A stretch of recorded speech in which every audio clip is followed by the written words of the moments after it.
I've never been a big fan of using 3/8 of an inch thick plywood for siding, even though plenty of people do. And if you're going to use it, I'd like to warn you of a few things that can actually happen.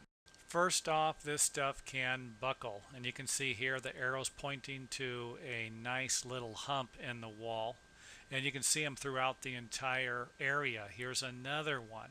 Now you're probably thinking, how in the heck does this happen? It's plywood, right? It shouldn't warp, it shouldn't twist, it shouldn't buckle. It's made for this stuff, but actually it can. And the reason why it buckles is because it gets moist. And any wood that gets wet will expand. I shouldn't say any wood. Maybe there is some wood out there that doesn't, but this stuff does. Trust me. One time I was building a small stem wall. It was about 18 inches, and it was near the beach. The fog rolled in overnight. I came back to work the next day and the stuff was buckled. I couldn't believe it. That's how fast this stuff can warp and twist.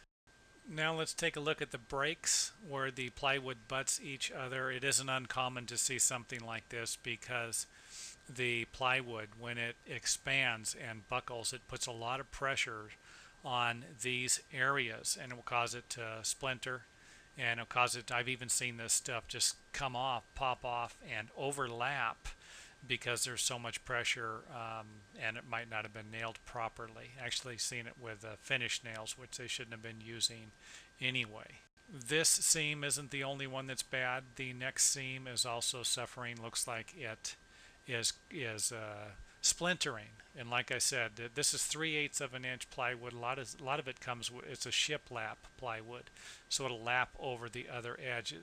3/8 of an inch doesn't give you a lot to work with, so it isn't uncommon to find these laps already damaged. And if they aren't damaged, then it doesn't take long to end up with something like this. Like I said, a little bit of moisture can go a long way with this stuff. Last but not least, the plywood could actually absorb water from any horizontal areas that it is sitting on, whether these areas are flashed correctly or not, whether they have the correct metal allowing all the water to drain off. Wouldn't be a bad idea if you are going to install plywood, 3/8 plywood, and you do come to a horizontal area, to leave at least a 1/4 of an inch gap between the metal and the wood. And the reason for that would be to make sure that if any water ever did accumulate in these areas, that it wouldn't be tight. If you have the plywood right up against the metal, then you're not going to be able to paint it, for one, and any water that sits on top of the metal can get absorbed into the plywood and create problems like these. So try and leave a 1/4 of an inch space at least. It might not look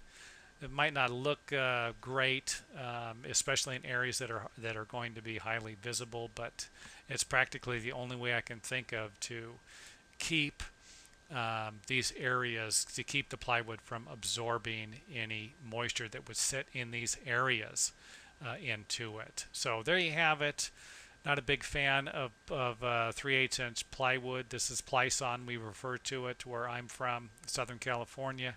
About the only thing I would use this for would be for garage doors, and if I did, I would make sure that I painted it as well as I could. Any gaps where the moisture can absorb into this stuff could create problems. And again, it could just be the quality. The lumber could be crappier now than it was years ago. I really don't know.